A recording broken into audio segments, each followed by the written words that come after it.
അക്ഷയ ഹെൽപ്പിൻ്റെ പുതിയ വീഡിയോയിലേക്ക് എല്ലാവർക്കും സ്വാഗതം. ഇന്നത്തെ വീഡിയോയിൽ നമ്മൾ ഇപ്പോൾ അപേക്ഷിക്കാവുന്ന മൈനോറിറ്റി സ്കോളർഷിപ്പിനെ കുറിച്ചാണ് നോക്കുന്നത്.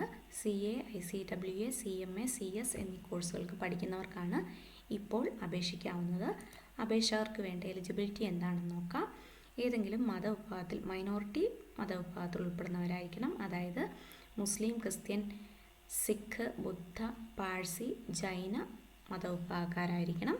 അതുപോലെ തന്നെ കഴിഞ്ഞ വർഷത്തെ പരീക്ഷയിൽ അതായത് അവരുടെ ക്വാളിഫയിങ് എക്സാമിനേഷനിൽ 60% കൂടുതൽ മാർക്ക് മേടിച്ചവരായിരിക്കണം. കേരളത്തിലെ സ്ഥിരതാമസക്കാരായിരിക്കണം. അപേക്ഷകരുടെ വാർഷിക വരുമാനം 8 ലക്ഷം രൂപയിൽ താഴെയായിരിക്കണം. ഇനി അപേക്ഷയോടൊപ്പം അപ്ലോഡ് ചെയ്യേണ്ട രേഖകൾ എന്തൊക്കെയാണെന്ന് നോക്കാം. JPG ഫോർമാറ്റിൽ 100 KB താഴെയായിട്ടാണ് ഫയലൊക്കെ അപ്ലോഡ് ചെയ്യേണ്ടത്. അപ്ലോഡ് ചെയ്യേണ്ടവ passport size photo, signature, SSLC certificate, income certificate, ration card copy, community അല്ലെങ്കിൽ minority certificate, degree certificate, foundation certificate അല്ലെങ്കിൽ ഇൻ്റർമീഡിയറ്റ് അല്ലെങ്കിൽ ഫൈനലിൻ്റെ ഫീ റെസിപ്റ്റ്, ഇത്രയും രേഖകൾ JPG ഫോർമാറ്റിൽ അപേക്ഷയോടൊപ്പം അപ്ലോഡ് ചെയ്യേണ്ടതാണ്. അപേക്ഷ ചെയ്ത് രേഖകളൊക്കെ അപ്ലോഡ് ചെയ്തതിന് ശേഷം അനുബന്ധ രേഖകൾ ഏതൊക്കെയാണ് നമുക്ക് സമർപ്പിക്കേണ്ടതും ഏത് ലിങ്കിലൂടെയാണ് അപേക്ഷ വെക്കേണ്ടതെന്ന് നോക്കാം. വെബ്സൈറ്റ് അഡ്രസ്സായ www.minorityWelfare.kerala.gov.in എന്ന ലിങ്കിൽ IWCS എന്ന ലിങ്ക് മുഖേനയാണ് അപേക്ഷിക്കേണ്ടത്. അപേക്ഷ സമർപ്പിച്ചതിന് ശേഷം രജിസ്ട്രേഷൻ്റെ പ്രിൻ്റ് ഔട്ടും SSLC അല്ലെങ്കിൽ +2 അല്ലെങ്കിൽ ഡിഗ്രിയുടെ മാർക്ക് ലിസ്റ്റും, ഇൻ്റർമീഡിയറ്റ് വിദ്യാർത്ഥിയാണെങ്കിൽ ഫൗണ്ടേഷൻ പാസ്സായ സർട്ടിഫിക്കറ്റും ഇൻ്റർമീഡിയറ്റിന് ചേർന്ന രേഖയും, ഫൈനൽ വിദ്യാർത്ഥിയാണെങ്കിൽ ഇൻ്റർമീഡിയറ്റ് പാസ്സായ സർട്ടിഫിക്കറ്റും ഫൈനലിന് ചേർന്ന രേഖയും അപേക്ഷയോടൊപ്പം സമർപ്പിക്കേണ്ടതാണ്. അതുപോലെ തന്നെ ഇപ്പോൾ നിങ്ങൾ ഈ കോഴ്സിന് പഠിക്കുന്നു എന്ന് തെളിയിക്കുന്ന സർട്ടിഫിക്കറ്റുകളായ അഡ്മിഷൻ കാർഡോ ട്യൂഷൻ ഫീസ് റെസിപ്റ്റോ ID കാർഡോ ഏതെങ്കിലും ഒന്ന് ഹാജരാക്കണം.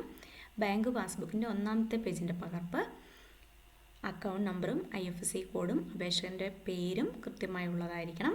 അതുപോലെ തന്നെ ആധാർ കാർഡിൻ്റെ പകർപ്പ്, നേറ്റിവിറ്റി സർട്ടിഫിക്കറ്റിൻ്റെ പകർപ്പ്, കമ്മ്യൂണിറ്റി അല്ലെങ്കിൽ മൈനോറിറ്റി സർട്ടിഫിക്കറ്റിൻ്റെ പകർപ്പ്, വരുമാന സർട്ടിഫിക്കറ്റ്, റേഷൻ കാർഡിൻ്റെ പകർപ്പ്, ഇത്രയും രേഖകൾ അനുബന്ധ രേഖകളാണ്. ഇവ അപേക്ഷയുടെ പ്രിൻ്റ് ഔട്ടിനൊപ്പം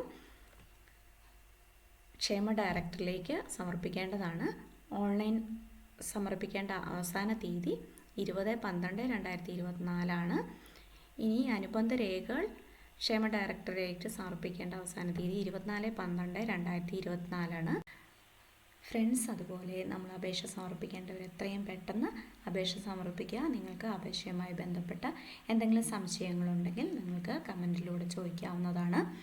അതുപോലെ നിങ്ങൾക്ക് അപേക്ഷകൾ ചെയ്യാൻ ബുദ്ധിമുട്ട് അനുഭവിക്കുന്നുണ്ടെങ്കിൽ നിങ്ങളുടെ തൊട്ടടുത്തുള്ള അക്ഷയ കേന്ദ്രത്തിലെത്തിയാൽ അവർ നിങ്ങളെ സഹായിക്കുന്നതായിരിക്കും. അതുപോലെ ഇനിയും നിങ്ങൾക്ക് ഉപകാരപ്പെടുന്ന വീഡിയോകളുമായിട്ട് നമുക്ക് എത്രയും പെട്ടെന്ന് കണ്ടുമുട്ടാം. അതുപോലെ നിങ്ങൾക്ക് ഈ വീഡിയോ ഇഷ്ടമായി എന്ന് വിചാരിക്കുന്നു, ഉപകാരപ്പെട്ടു എന്ന് വിചാരിക്കുന്നു. നിങ്ങളുടെ ഫ്രണ്ട്സിനും സുഹൃത്തുക്കൾക്കുമൊക്കെ ഷെയർ ചെയ്ത് കൊടുക്കുക. ഇനി വളരെ കുറച്ച് ദിവസങ്ങളേ അപേക്ഷയ്ക്കുള്ളൂ. അപേക്ഷ ചിലപ്പോൾ നീട്ടിയേക്കാം, നീട്ടുമെന്ന് പ്രതീക്ഷിക്കേണ്ട. അതുകൊണ്ട് എത്രയും പെട്ടെന്ന് തന്നെ നിങ്ങൾ അപേക്ഷിക്കുക. അപ്പോൾ അടുത്ത വീഡിയോ ആയിട്ട് കാണുന്നത് വരെ ബൈ ബൈ.